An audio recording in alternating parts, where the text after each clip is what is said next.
talk title today is The Anatomy of Purpose. The anatomy of purpose. And so there really is only one purpose, the global purpose of humanity, and that is to awaken. To awaken to a recognition that the truth of who and what we are is light, is love, is source energy. That we can wake up in a moment to this truth that is beyond anything in that song, beyond my race, my age, what my family has done. I love that line. Thank you. And I want to add to it what I have done. The harm that I have caused myself in the world when I forgot the truth. And when I know who and what I am, there is no harm, there is love. And can it be that simple? Can it be as simple as the understanding that when I believe I am separate from this source, this love, this light, I cause harm in the world to myself and others? And when I know who and what I am and embody that, I spread love in the world. And so what is required, I like that this word is something that I've been sitting with. Rather than saying what is needed, I say what is required. What is required for us to know our own individual, unique purpose on planet Earth? If it's true that there's really only one purpose, and that is a recognition of the love that we are, and then being in the world as that, then what is our individual purpose? And maybe even more, why on earth did we come here to Earth? Why on earth are we on Earth? And it is a really good question. And I have some ideas about that. And the idea I have about that is I don't know. Because there is often a belief that I need to discover why I'm here. I need to discover who I am. I need to discover my purpose. And the truth is, in ultimate reality, as we say in Unity, there's relative reality and ultimate reality. And Unity and New Thought students understand what that means. If you don't, it's profoundly simple. Right, Beth Ann? We have these, we use words to say such a simple message. In relative reality, it's everything that we can see, touch. It's the five senses. It's everything that's changing in the world. Look at the ocean. It is continually changing, evolving. Life, since I started talking, people have made their transition out of their bodies and people have been born. That's the nature of relative reality, constantly changing, including who's in the office, who's your minister. We're going to talk about that today.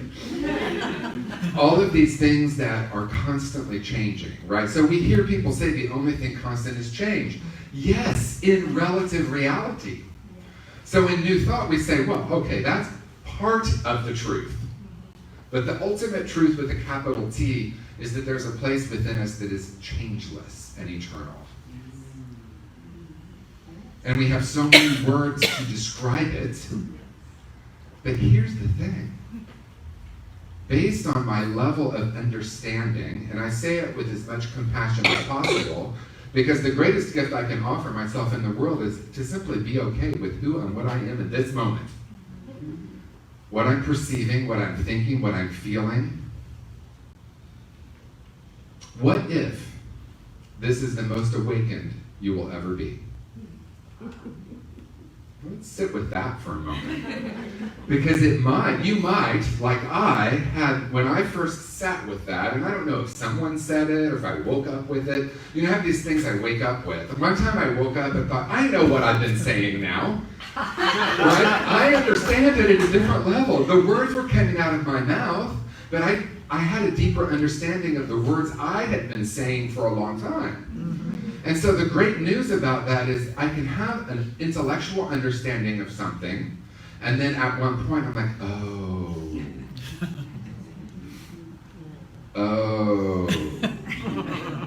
And so I remember whether I said it or heard it, What if this is the most awakened you will ever be? Oh, what that means is there's only this moment. And I am indeed awakened. I had a client ask me once, do you really walk around in the world seeing everything as love, seeing everything as joy, knowing very deeply who and what you are and that you're living on purpose? And I said, yes, I do. But sometimes I forget. Sometimes I forget. And sometimes because I forget that, I believe that I need to get somewhere, that I need to attain something, that enlightenment will happen one day. I've heard New Thought ministers say, I don't know if we're ever really going to reach enlightenment, but we're working toward it. Right? How's that working for you? I was working toward being awakened for decades.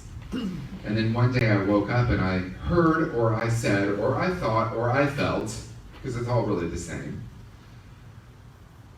that I can call off the search and rest in the truth that I already am that. And then all that needs to happen then, as I laugh, all that needs to happen then is the process of recognizing that, not the process of becoming that. Does everyone hear that? Yes. Sounds like it could be semantics or subtlety. It really isn't. It's actually profound. And I don't mean it's so profound because I said it. I mean it's profound in practice because I can call off the search. And if you're anything like me, that's a weird phrase. If you're anything like me, am I a thing? If you're anyone like me, it's some of the things we say is so interesting. One thing, what was your name? And I say, what was it when? Right? What was it when? And don't get me started with a whole nother. Right? So we say things sometimes that are fascinating. I didn't even know what I was talking about. So we're on a really fun little journey there. To understand who and what I am is to know reality. And from that place of understanding, of comprehension, everything changes. And depending, I think I'm coming back to something I started earlier, depending on my level of consciousness, it's either the world's happening to me, the world's happening through me, or the world's happening as me. And if I understand, and when I understand, and when I recognize, right, because if it's true that everything I've ever desired is already present, then what is required? Do you hear me? What needs to happen? Need to happen means it's not already here. I need to do something. Words are so important. I have 7 words, let me see if I can remember them, that I have dedicated myself to removing from my vocabulary. George Carlin? I don't know what you said, but I'm laughing. Good, bad, right, wrong. That's 4. We'll stay with those 4 right now. Good, bad, right, wrong. When I am living as me, and is everyone following me what I'm saying with the world's happening to me, the world's happening through me, the world's happening as me? Because sometimes we use words like, I'm going to channel, right? Channel spirit. The truth is, I already am spirit. And each of us is already spirit. So it's not happening through us, it's happening as us. Now, I'm not talking about through the ego. Let's have a little conversation about the ego, shall we? Because a lot of times in spiritual communities, we call the ego bad. In the highest state, ego becomes the delivery system for spirit. There are a lot of Leos in this room, as I heard. I happen to be one of them. My birthday was, I don't know when, but a little while ago. There's one here. We got Leos all around us. Now, the Leo personality, if you believe in astrology, and it's interesting, astrology, because growing up, I was told I was a Leo, and here are all the traits of a Leo, so I became that. Self-fulfilling. Thank you for the happy birthday. Right? And self-fulfilling. And having said that, I was trying really hard to get rid of my ego. Instead of using the ego as the vehicle.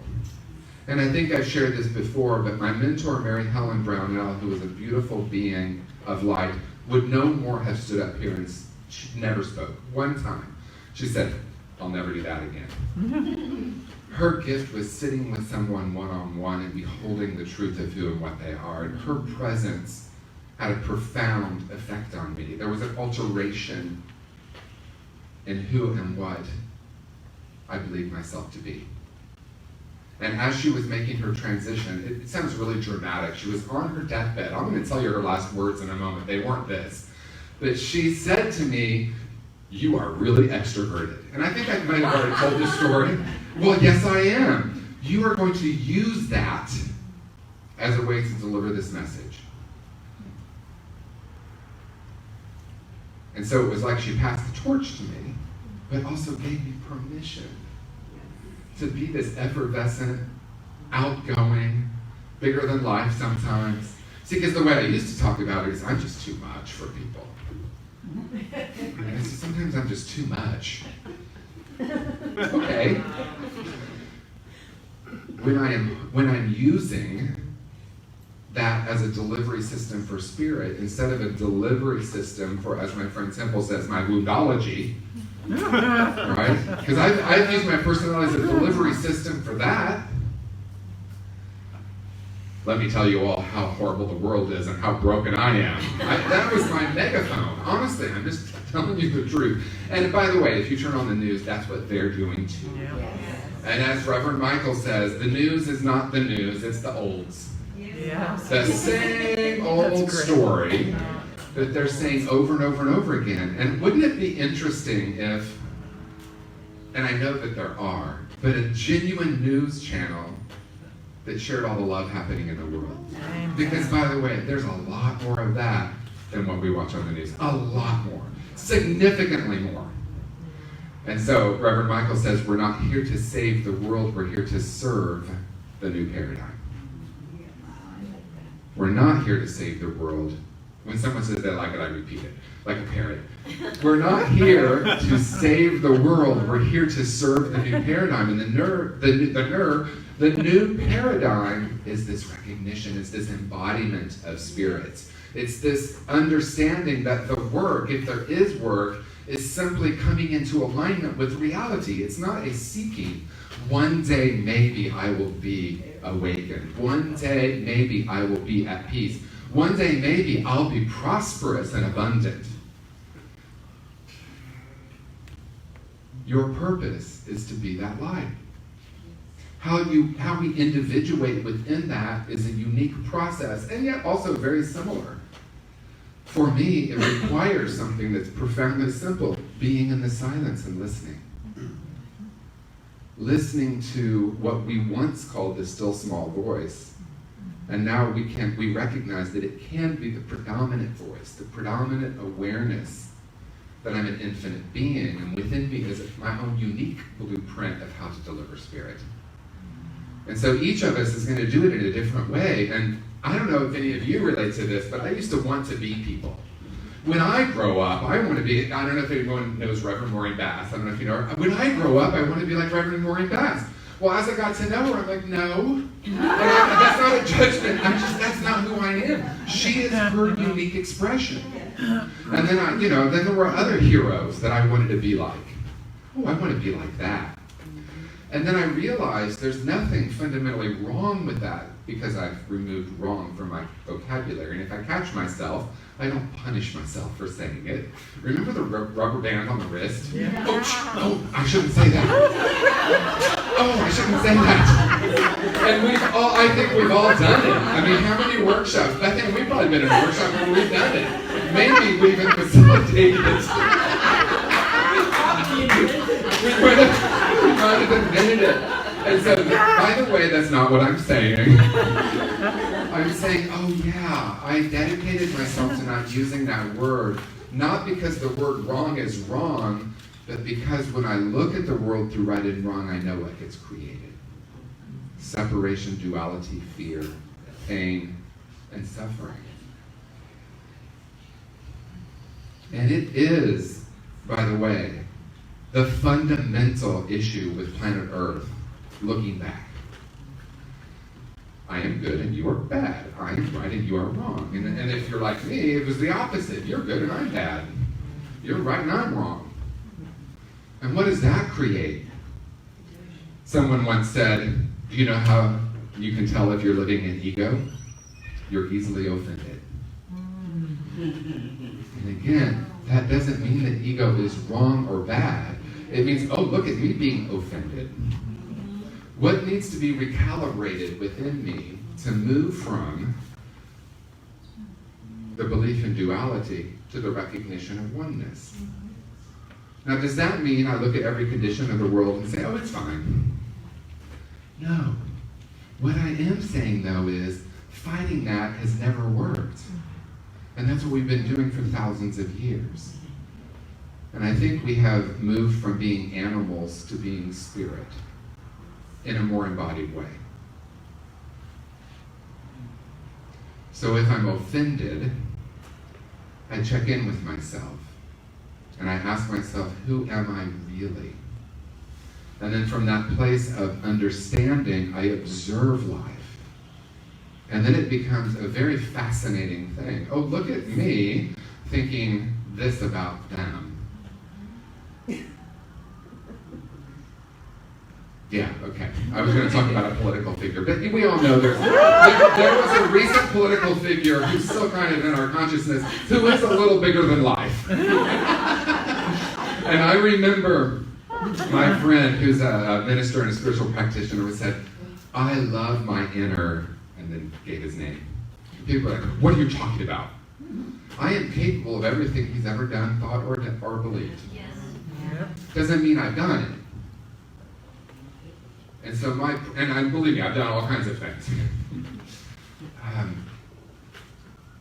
If it's true that I'm projecting and life is a hologram, then the truth is, he is only what I make him be. How was that for grammar?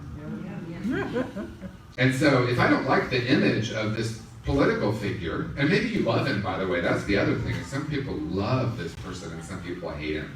And some of us are like, oh, that's interesting. It's interesting how much this person ignited so much passion in our world. Perhaps he might even be the greatest spiritual teacher of our time, right? Because when things get ignited, we have an opportunity.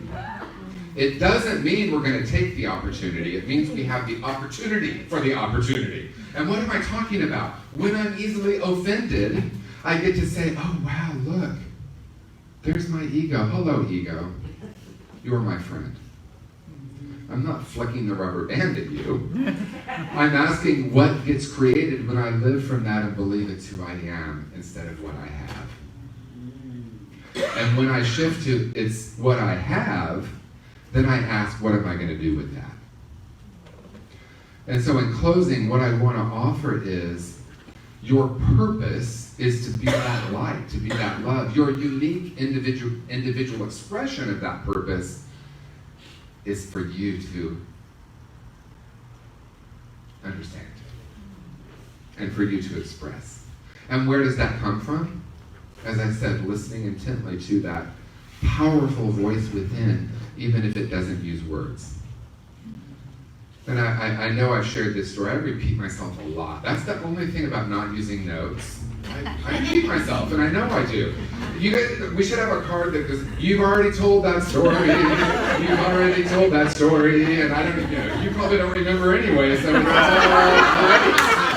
it's all great. Meister Eckhart, all those years ago, told us, if the only prayer you ever say is thank you, it will be enough. And so thank you, ego. Thank you, spirit. Thank you, divisive thought. Thank you, thought of oneness. I now understand the greater reality that these thoughts are not who I am. Sometimes they're not even mine. Does everyone know what I mean by that? Yes. I have a thought and I'm like, that's not even mine. And I don't mean someone planted that within me, although they did. I mean, we can also pick up things in collective consciousness right now. And there's a lot, just to name it. I want to have compassion for us too, who are light workers.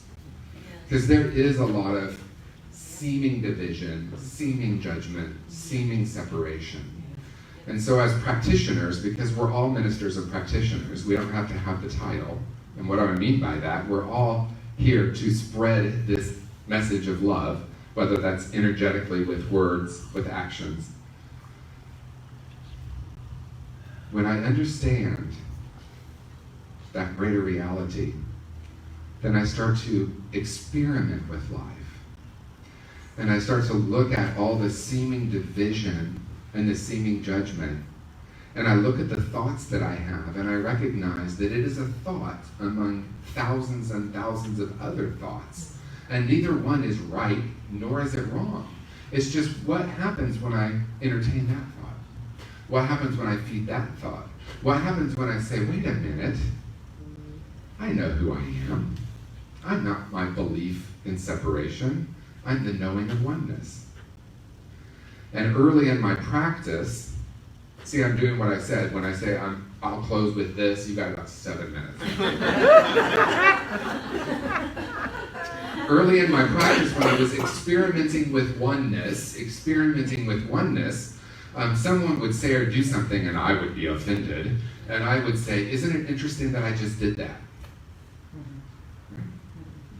Because I am you and you are me. So no one did that to me. Isn't it interesting I just did that? I wonder what that's about. As the Course in Miracles says, everything is love or a request for love. And that doesn't mean it's conscious. I look at Twitter. I don't know why I look at Twitter. I genuinely don't. But sometimes I do. And I look at all the opinionating. All the opinionating. And it really doesn't matter what you say, someone has an opinion. Isn't it beautiful today? No. Let me tell you all the reasons it's not beautiful today. And there's a profoundly simple question. Is this opinionating moving us closer or further away from each other? Is it acknowledging the truth of who and what we are, or is it acknowledging the stories that we've been carrying around separation, fear, us and them, good and bad? And what would happen if every person on planet Earth right in this moment would pause, take a deep breath, and acknowledge who they really are? We probably wouldn't be fighting over holy lands and this is mine and that is yours. We wouldn't let's be in the spirit of compromise. That's from the ego. Right? Let's be in the knowing of who and what we are. And then of course people are like, are you kidding me? Are you saying it's really that simple? I am actually saying it's really that simple. And it only happens with me. It only happens with you. It only happens with you. In other words, I'm not going to get the Middle East to understand it. I'm not going to get the red and the blue states, which, by the way, that doesn't even exist. It's just something we've created. I mean, it literally is something we've created. And I'm like, well, you're from a red state. You're from a blue state, right? At one point in our evolution, we needed to have a tribe so that we could survive, but we have moved beyond that, and yet there is a pull of the ego to continue that on planet Earth. And what I want to say about that, and this really is in closing, remember the buck stops here? That stops with me. And what starts with me in this moment is a recognition of a greater reality. It's very simple in the end, after I've used all these words. Your purpose is to be love. Your purpose is to be light. Your purpose is to observe the world through that lens and that beingness and that knowing and just see what happens. And I know we've all done it. And I'm going to guess that we've all had moments we haven't done it. And what if it's all okay? What if it's all okay? And then what do I choose? What do I want? And who have I come here to be?